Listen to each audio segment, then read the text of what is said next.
भारताची ओळख ही कृषीप्रधान देश म्हणून आहे. वातावरण, पीक पद्धती आणि उदरनिर्वाहाचे प्रथम साधन असल्यामुळेच काळानुरूप शेती बदलत गेली. काही माणसे मातीतूनच नाही तर खडकाला पाजर फोडून देखील माळरानावर नंदनवन फुलवितात. असेच एका निवृत्त जवानाने शेतीत पारंपरिक पीक न घेता सागाची झाडे लावून आदर्श शेती करीत आहे. जळगाव जिल्ह्यातील पाचोरा शहराजवळ साधारणपणे 2 किलोमीटर अंतरावर प्रयोगशील शेतकरी सुरेश भिला पाटील यांच्या कार्याचा आलेख बघितला तर अज्ञानाने, अपयशाने, नाउमेदीने खचून गेलेल्या शेतकरी बांधवांसाठी यशस्वी प्रयोगशाळा म्हणजे पाटील यांची शेती आणि या शेतीमध्ये त्यांनी केलेले प्रयोग. सुरेश पाटील यांनी खडकाळ जमिनीवरून हिरवेगार शेत बहरताना आपल्याला दिसते. मेहनत, जिद्द, चिकाटी आणि प्रामाणिकपणा यांच्या जोरावर त्यांनी यशाची पायरी चढली आहे. पाचोरा येथील सुरेश भिला पाटील हे 31 मे 1995 मध्ये जोधपूर येथे सीमा सुरक्षा बलात कॉन्स्टेबल या पदावर नियुक्त झाले. त्यानंतर उधमपूर येथे मिलिटरी प्रशिक्षण पूर्ण केली. पहिली पोस्टिंग फरीदकोट, पंजाब पाकिस्तान बॉर्डर येथे झाली. त्यानंतर उपनिरीक्षकपदी मेडिकल कोरला नियुक्ती झाली. यानंतर 1999 साली कारगिल युद्धाची घोषणा झाली. त्या युद्धात स्वेच्छेने सहभागी झाले होते. मैं Shri Suresh Bhila Patil, ex inspector Border Security Force. मैंने 1995 में as a constable Border Security Force join किया। 97 में जेसीओ का कमीशन लिया।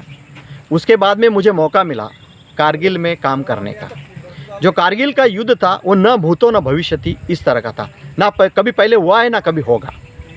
ऐसे इसमें मेरा सौभाग्य था कि मुझे उन लोगों की सेवा करने का मौका मिला। प्रत्यक्ष रूप से मैंने लड़ाई नहीं लड़ी, मगर जिन लोगों ने लड़ाई लड़ी उनकी सेवा करने का मुझे मौका मिला, क्योंकि मैं मेडिकल कोर में था।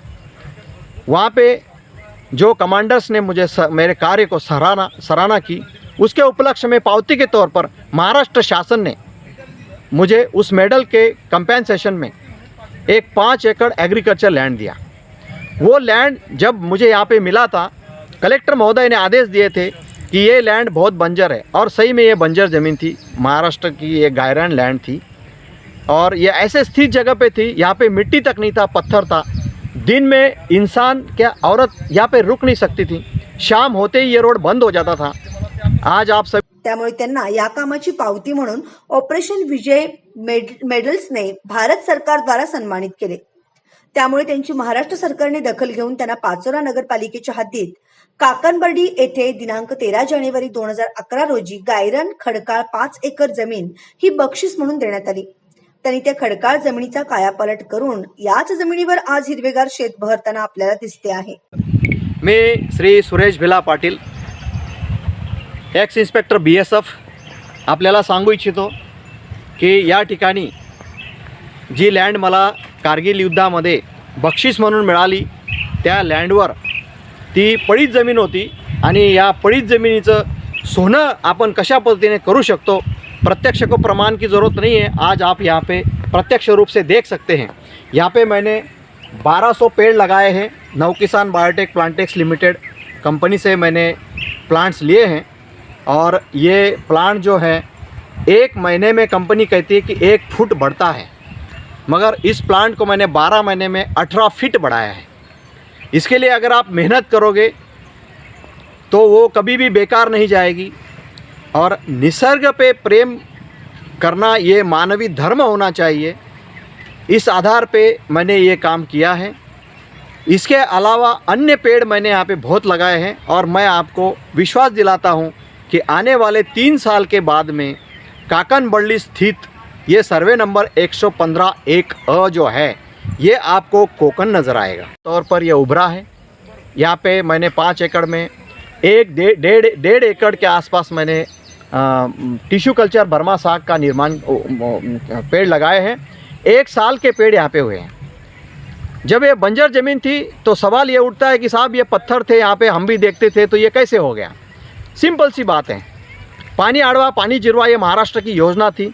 उस योजना के अंतर्गत हमारे माननीय आमदार श्री किशोरप्पा पाटिल, इनके पास उस समय शिवसेना का JCP हुआ करता था, उन्होंने मुझे वो JCP दिया, और उस JCP की मदद से ये जो आप देख सकते हैं, ये जो नाला है, इस नाले के ऊपर मैंने 3 कैटिवेयर बनाए।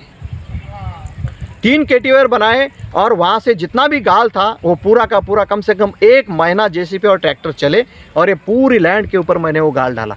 वो गाल कहीं और का नहीं था, वो यहीं से बहके हुए गया था, सदियों से वो बह रहा था। उसके बाद में ये ज़मीन को एक अच्छी लैंड का स्वरूप प्राप्त हुआ। फिर मैंने सोचा कि इसमें फार्मिंग हो सकती है। फार्मिंग के तौर पर मैंने यहाँ पे 600 पेड़ लेमन के लगाए हैं।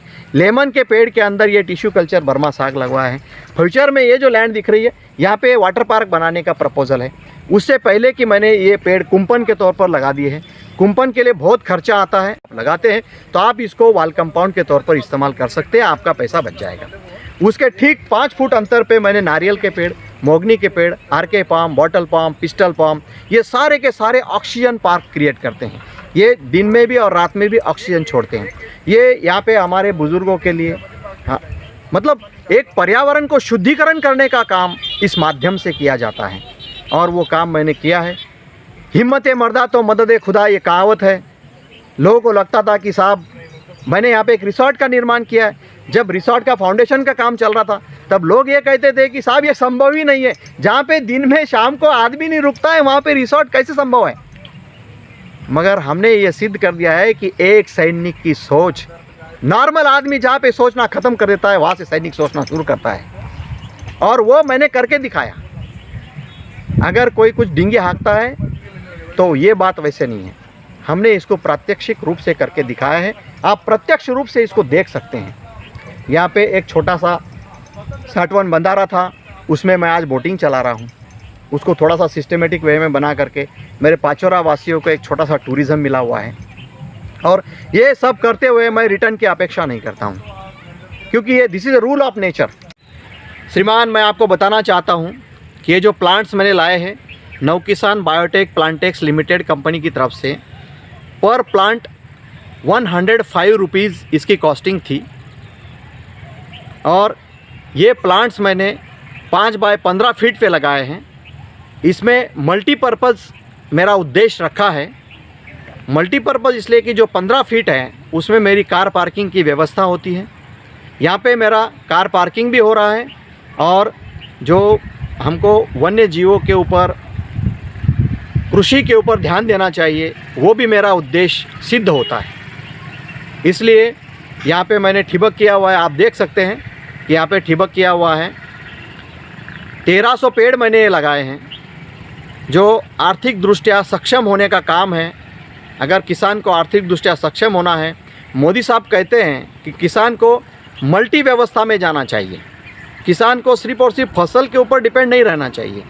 और ये मेरा दावा है कि आने वाले 10 साल के बाद, कंपनी 8 साल के बाद इस प्लांट को ख़रीदना चाहती है, मगर मैं इस प्लांट को 15 साल तक रखूँगा और मेरा भविष्य सिक्योर करूँगा। हर एक किसान को जिसके पास 10 एकड़ भी इसको लगाता है तो उसका बुढ़ापा सिक्योर हो सकता है। ये मेरा दावा है। और ये जो पेड़ है ये बेकार नहीं जाएंगे। ये लोकल प्लांट्स नहीं है, ये टिश्यू कल्चर बर्मा साग है जो इंडिया में 2017 में आया। मेरा दुर्भाग्य है कि मैं 2 साल लेट हो गया लगाने में। 3 साल तक ये प्लांट इसी तरह बढ़ेगा जिस तरह आपको दिखाया गया है। 3 साल के बाद में इसकी ब्रांचेस निकालना अनिवार्य नहीं है, इसकी ब्रांच हम नहीं निकालेंगे। उसके बाद में ये डीर निकालेगा, एक पेड़ का डीर दूसरे पेड़ में जाएगा। जब एक पेड़ का डीर दूसरे पेड़ में जाएगा तो छोटी छोटी ब्रांचेस और इसके बड़े बड़े पत्ते, यहाँ पे जो भी कार पार्किंग होगी या बाइक पार्किंग होगी उसके लिए छाँव का काम करेगा। जो लोग यहाँ पे धूप काल में आएंगे, खंडेराव महाराज का टेम्पल यहाँ पे है, बहुत सारे लोग यहाँ पे दर्शन के लिए आते हैं और धूप काल में पानी के लिए तरसते हैं। मैंने एक्वा इंडस्ट्री भी लगाई है। गाड़ियाँ खड़ी करने के लिए यहाँ पे पेड़ नहीं है और मैं चाहता हूँ कि ये पार्किंग मैंने फ्री कर रखी है समाज सेवा के तौर पर। लोग आएंगे यहाँ पे और पानी पी के तृप्त होंगे। मैं विश्वास दिलाता हूँ आपको, उनके आत्मा को शांति मिलेगी। यामध्ये 5 बाय 15च्या अंतरावर त्यांनी ठिबक सिंचनावर 1300 टिश्यूची सागवानची झाडे लागवड केली आहेत। ही झाडे एका महिन्यात फक्त 1 फूट उंच वाढते, म्हणजे एका वर्षात 12 फूट उंच वाढते। पण पाटील यांच्या शेतीतील सागवानाची झाडे ही एका वर्षात तब्बल 11 फुटाचे रेकॉर्ड ब्रेक वाढ झाल्याचे दिसून येत आहे। त्यांना आतापर्यंत एका वर्षात 1.5 लाख रुपयांचा खर्च आला असून त्यांना या सागवान शेतीपासून सुमारे 50 ते 1 कोटी रुपयांचे उत्पन्न अपेक्षित असल्याचं त्यांनी सांगितलंय. त्यांनी सागवान शेतीबरोबरच नारळाची 300, मोसंबीची 200, लिंबूची 600, मोहगणी 300 आदींसह मोठ्या प्रमाणावर त्यांनी या ठिकाणी खडकाळ जमिनीवरून हिरवेगार शेत बहरताना आपल्याला दिसत आहे. हे मात्र विशेष. मान सम्मान से और मेहनत ईमानदारी से करोगे तो फल आज नहीं तो कल मिलेगा ही मिलेगा. This is a rule of nature. Nisarga अपना नियम किसी के लिए नहीं बदलता, मेरे लिए भी नहीं बदलेगा. इसके बाद मैं ये नहीं कहता हूँ कि मैंने सिर्फ यही काम किया है. मेरे तीनों बेटे, बड़ी बेटी आइसर पुणे में है, 2 नंबर की बेटी COEP पुणे में है, कंप्यूटर साइंस कर रही है. बड़ी बेटी जब मैंने फोर्स छोड़ी तब मेरी बेटी ने कहा, पापा मुझे IIT में नहीं जाना है, मुझे आइसर में जाना है, मुझे देश सेवा करनी है, मुझे रिसर्च करना है. और उसने प्रण लिया है कि जो मेरे पापा फौज में रह करके गोला बारूद हथियार चलाते थे उसका मॉडिफाई करके मॉडर्नाइज इक्विपमेंट मैं बनाऊंगी. और वो आइसर पुणे में 4th ईयर में आज कार्यरत है, काम कर रही है. देखो 2 साल के बाद में PhD करने के बाद क्या होता है. बेटा भी मेरा पुणे में ही पढ़ता है. यहाँ पे श्री पाचोरा में मैं और मेरी पत्नी रहते हैं. मेरे माँ बाप मेरे गांव में बहुत खुश है. ये सब कुछ आप कर सकते हैं अगर इच्छा हो तो. जय हिंद.